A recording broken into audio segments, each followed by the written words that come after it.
बहुत समय पहले की बात है। शुंभ और निशुंभ नाम के दो असुर थे जो महर्षि कश्यप और असुर माता धनु के पुत्र थे। दोनों भाई बचपन से ही अत्यंत बलशाली, महत्वाकांक्षी और देवताओं के शत्रु थे। वे पूरे त्रिलोक, स्वर्ग, पृथ्वी और पाताल पर अपना अधिकार चाहते थे। इसके लिए उन्होंने वन में जाकर ब्रह्मा जी की कठोर तपस्या करनी आरंभ कर दी। ओम ब्रह्मदेवाय नमः। ओम ब्रह्मदेवाय नमः। ओम ब्रह्मदेवाय नमः। ओम ब्रह्मदेवाय नमः। ओम ब्रह्मदेवाय नमः। ओम ब्रह्मदेवाय नमः। समय बीतता गया, साल बीत गए, फिर सैकड़ों वर्ष बीत गए, लेकिन उनकी तपस्या रुकी नहीं। आखिरकार ब्रह्मलोक में भी उनकी तपस्या का प्रभाव दिखने लगा। शुंभ और निशुंभ बड़ी ही घोर तपस्या कर रहे हैं। अब मुझे जाना ही होगा, नहीं तो उनकी इस तपस्या की शक्ति से पूरी सृष्टि संकट में पड़ सकती है। शुंभ और निशुंभ, तुम्हारी तपस्या पूर्ण हुई। अब बताओ, तुम क्या वरदान चाहते हो? हे ब्रह्मदेव, यदि आप हमसे प्रसन्न हैं तो हमें अमरता का वरदान दीजिए। ये सृष्टि के नियमों के विरुद्ध है। मैं तुम्हें अमरता का वरदान नहीं दे सकता, लेकिन मैं तुम्हें ये वरदान अवश्य दे सकता हूँ कि तुम्हारी मृत्यु केवल किसी स्त्री के हाथों ही संभव होगी। शुंभ और निशुंभ ने थोड़ी देर तक सोच विचार किया। ठीक है ब्रह्मदेव, हमें ये वरदान स्वीकार है। तथास्तु।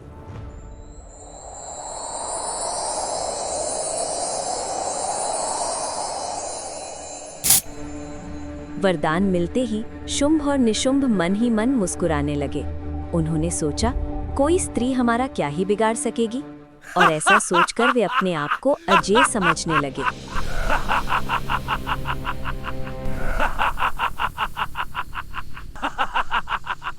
इसके बाद दोनों असुरों ने अपनी विशाल सेना तैयार की और तीनों लोगों में आतंक मचा दिया। उनकी शक्ति इतनी बढ़ गई कि कुछ ही समय में उन्होंने स्वर्ग लोक पर भी अधिकार कर लिया और स्वयं को स्वर्ग का राजा घोषित कर दिया। शुंभ और निशुंभ के भय के कारण देवता छिपने पर मजबूर हो गए, लेकिन शुंभ और निशुंभ देवताओं को यूं बच निकलने नहीं देना चाहते थे। चंड, मुंड, आज्ञा महाराज, देवताओं को ढूंढ निकालो। वे कहीं भी छिपे हों, उन्हें पकड़कर हमारे सामने लाओ। देवताओं को पकड़ने के लिए चंड और मुंड उनकी खोज में निकल पड़े। उधर देवता अपनी जान बचाने के लिए तीनों लोकों में इधर-उधर भागते रहे और चंड मुंड उनका लगातार पीछा करते रहे। अंततः भागते भागते देवता कैलाश पर्वत पहुंच गए। त्राहि माम प्रभु, त्राहि माम प्रभु, हमारी रक्षा करो, हमारी रक्षा करो। उस समय भगवान शिव गहरी तपस्या में लीन थे। डरे और थके हुए देवता वहीं खड़े होकर भगवान शिव की शरण में प्रार्थना करने लगे। कुछ देर बाद वहां माता पार्वती प्रकट होती हैं। हे देवताओं, आप सभी यहाँ किस कारण एकत्र हुए हैं? माता, हमारी रक्षा कीजिए। चंड और मुंड के अत्याचार के कारण हमें स्वर्गलोक छोड़कर भागना पड़ा। अब हम अपनी जान बचाकर यहाँ वहाँ भटक रहे हैं। तुम सब चिंता मत करो, ये कैलाश पर्वत है।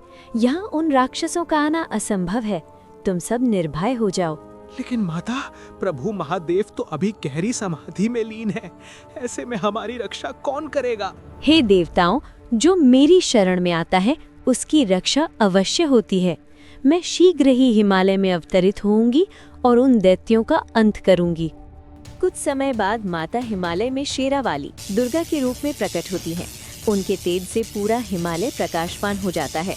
माता के इस दिव्य रूप को देखकर सभी देवता भक्ति भाव से उनकी स्तुति करने लगते हैं। उधर चंड और मुंड भी वहां पहुंच जाते हैं जहां वे सभी देवता थे। वे माता को देखकर आश्चर्यचकित हो जाते हैं। भाई मुंड, ये कौन सी अद्भुत स्त्री है जो हिमालय में देवताओं के साथ रह रही है? इतनी सुंदर स्त्री तो तीनों लोकों में नहीं देखी। ये बात तुरंत महाराज शुंभ और निशुंभ को बतानी होगी। ये सोचकर दोनों राक्षस तुरंत शुंभ और निशुंभ के पास पहुंच जाते हैं। जय हो महाराज शुंभ, जय हो महाराज निशुंभ। चंड, मुंड, तुम दोनों इतने व्याकुल क्यों हो? क्या बात है? महाराज, आज हमने हिमालय में एक ऐसा अद्भुत दृश्य देखा है जिसे शब्दों में बताना भी कठिन है। स्पष्ट कहो मुंड, क्या देखा तुमने? महाराज, हिमालय के शिखरों पर एक अत्यंत सुंदर दिव्य स्त्री विराजमान है। उसका रूप इतना अलौकिक है कि मानो स्वयं स्वर्ग की अप्सराएं भी उसके सामने फीकी पड़ जाएं। महाराज, हमने तीनों लोकों में ऐसी सुंदरता कभी नहीं देखी। वो स्त्री केवल आपकी पटरानी बनने के योग्य है। हाँ महाराज, उसके तेज के आगे देवता भी सिर झुकाए खड़े हैं। ऐसी दिव्य नारी का स्थान केवल आपके पास ही होना चाहिए। यदि तीनों लोकों में कोई वस्तु श्रेष्ठ है तो उस पर अधिकार केवल हमारा है। भैया सही कह रहे हैं, वो स्त्री भी अब हमारी ही होगी। श्रथचंड, मुंड, तुम दोनों हमारे दूत बनकर जाओ। उस स्त्री से कह दो कि शुंभ और निशुंभ उसे अपनी रानी बनाना चाहते हैं, और यदि वो स्वेच्छा से हमारे साथ आ जाए तो उसका जीवन सुख और वैभव से भर जाएगा। लेकिन यदि उसने हमारे प्रस्ताव को ठुकराया तो उसे बलपूर्वक यहाँ लाया जाएगा। जैसी आज्ञा महाराज। दोनों तुरंत हिमालय की ओर प्रस्थान करते हैं और कुछ ही क्षणों में माता के समक्ष पहुंच जाते हैं। हे देवी, हम शुंभ और निशुंभ के दूत हैं और आपके लिए उनका संदेश लेकर उपस्थित हुए हैं। हमारे महाराज शुंभ और निशुंभ इस समय तीनों लोकों के स्वामी हैं। संसार की समस्त मूल्यवान वस्तुएं उनके अधिकार में हैं। हे देवी, जब हमने आपके इस अद्भुत सौंदर्य का वर्णन अपने महाराज से किया तो वे अत्यंत प्रभावित हुए। वे आपको अपनी पत्नी बनाकर तीनों लोकों की स्वामिनी बनाना चाहते हैं।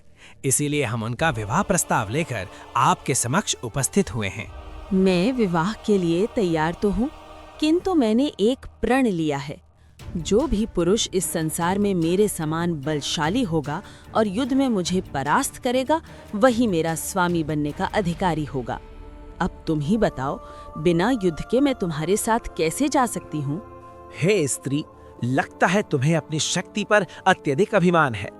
तुम ये नहीं जानती कि हम भी शुंभ और निशुंभ के समान ही पराक्रमी और बलशाली हैं।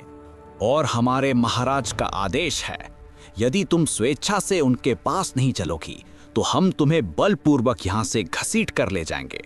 ये सुनते ही माता का मुख क्रोध से प्रज्वलित हो उठता है। उनकी आंखों में अग्नि सी चमकने लगती है। अचानक माता एक भयानक और विकराल रूप धारण कर लेती हैं, माँ काली का रूप। इसके बाद माँ काली और चंड मुंड के बीच भयंकर युद्ध प्रारंभ हो जाता है।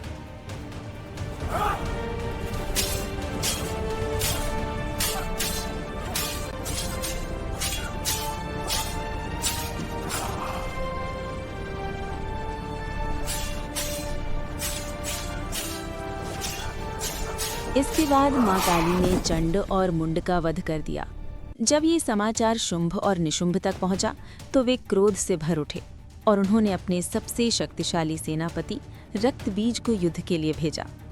रक्तबीज कोई साधारण राक्षस नहीं था, वो ऐसा भयानक असुर था कि यदि उसके रक्त की एक बूंद धरती पर गिर जाती तो उसके समान ही एक और बलशाली राक्षस उत्पन्न हो जाता था।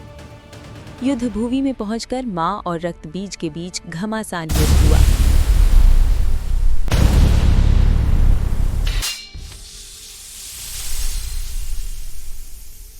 माता ने अपनी तलवार से रक्तबीज पर प्रहार किया और जैसे ही उसके रक्त की एक बूंद धरती पर गिरी, उसी के समान एक और शक्तिशाली राक्षस उत्पन्न हो गया। ये देखकर माँ कुछ क्षण के लिए आश्चर्य में पड़ गईं। फिर भी वे लगातार उस पर प्रहार करती रहीं, लेकिन हर बार जब भी रक्त की बूंद धरती पर गिरती, एक नया राक्षस जन्म ले लेता।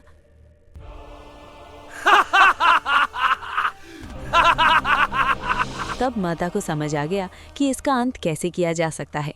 उन्होंने तुरंत माँ काली का रूप धारण किया और अपने विकराल स्वरूप में उन सभी राक्षसों का रक्त जमीन पर गिरने से पहले ही पी लिया।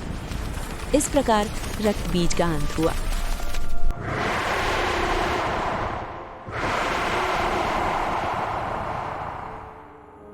रक्तबीज के वध के बाद शुंभ और निशुंभ स्वयं युद्ध भूमि में आ पहुंचे। माता और उन दोनों के बीच ये भयंकर युद्ध लगातार 9 दिनों तक चला और अंत में माँ ने उन दोनों असुरों का भी संहार कर दिया।